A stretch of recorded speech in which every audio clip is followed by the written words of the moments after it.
Once again, welcome to Excessive Celebration here on Crossover Radio. That's radio with a purpose. Billy Bell next to me, Scott Owens, right here in the same chair. Not Billy's chair, but Put in Lance's chair. there you go.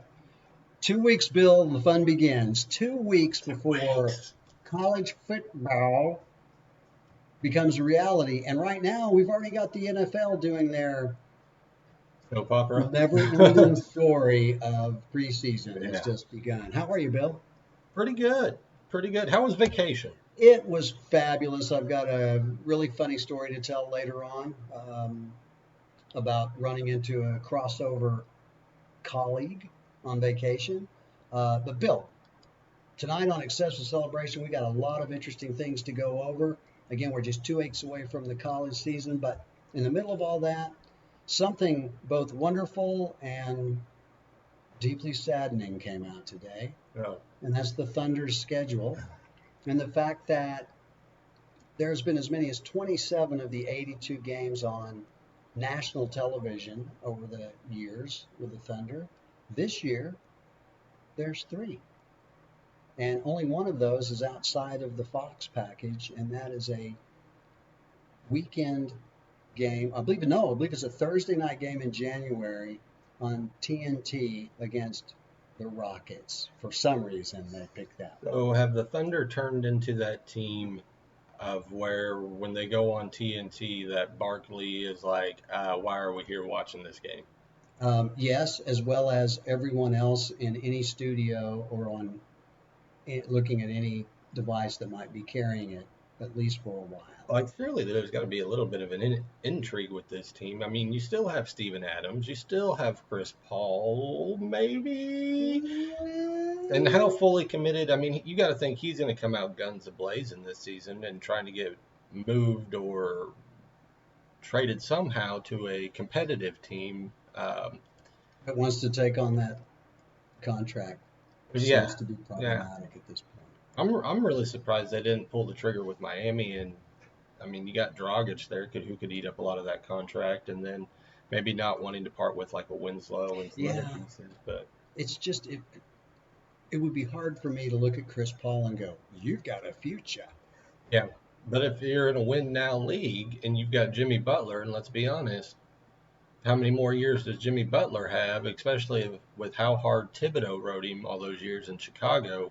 Now, granted, he's taken the last 2 or 3 seasons off, Yeah. but I mean, putting those two together, I don't know if it works or if it doesn't, but it gives you a better shot than Dragic. Yeah, it's just and such a big If financial if- commitment. I mean, to me, it's almost like overpaying for Steve Fisher. right, And that's a bit of a slight, and nothing against Steve Fisher, but much older at the time. But it's just a tough spot. It looked to me like they said, all right, we're going to trade a terrible contract that's a 2-year contract for one that's actually a little worse, but it's only for 1 year, yeah.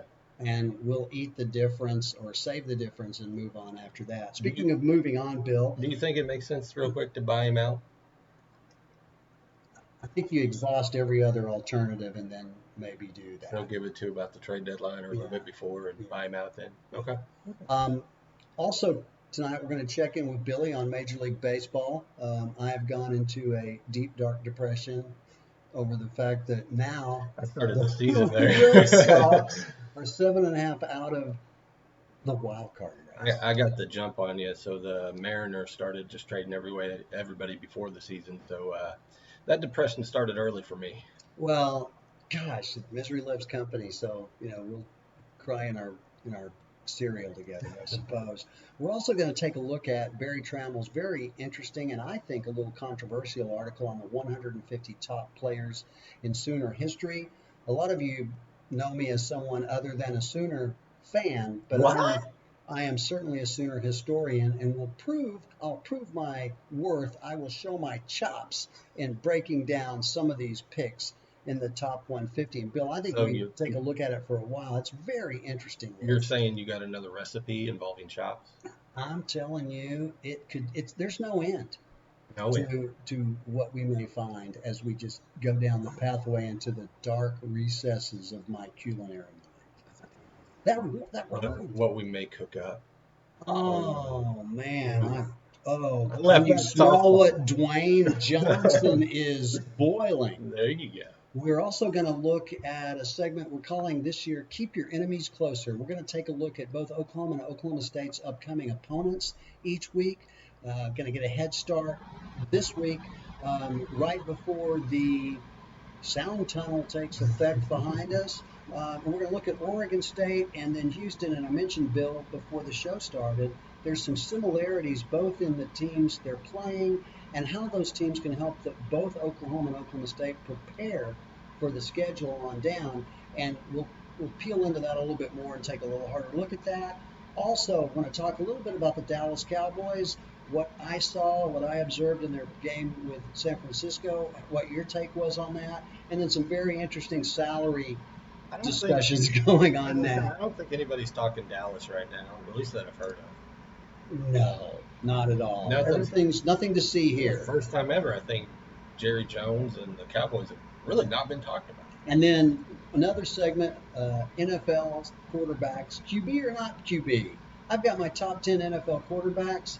I'm going to ask Billy how right I am. I'm sure he'll have his own opinions. And then we'll look at the next 5 because I think that's where the conversation gets really fascinating, both in terms of who's hanging on and who's got the potential and where a couple of local guys may fit into that whole conversation at the beginning of the season and where we would see them at the end in terms of these quarterback rankings. So, Bill, here we are. A couple of months into this thing, looking forward to launching the radio station. You can listen to us on the Crossover app. Bill will tell you how to get that in just a second. There's other platforms to follow us, and we can't wait for the season to start. Bill, how do people listen? How do they get in touch with us? And are we about ready to fire out another poll question this week? There'll be more poll questions on our Facebook page. That's Excessive Celebration. You can also find us on Twitter at the EC Sports Show is the easy way to find us. Or if you like, listen to our clips on SoundCloud.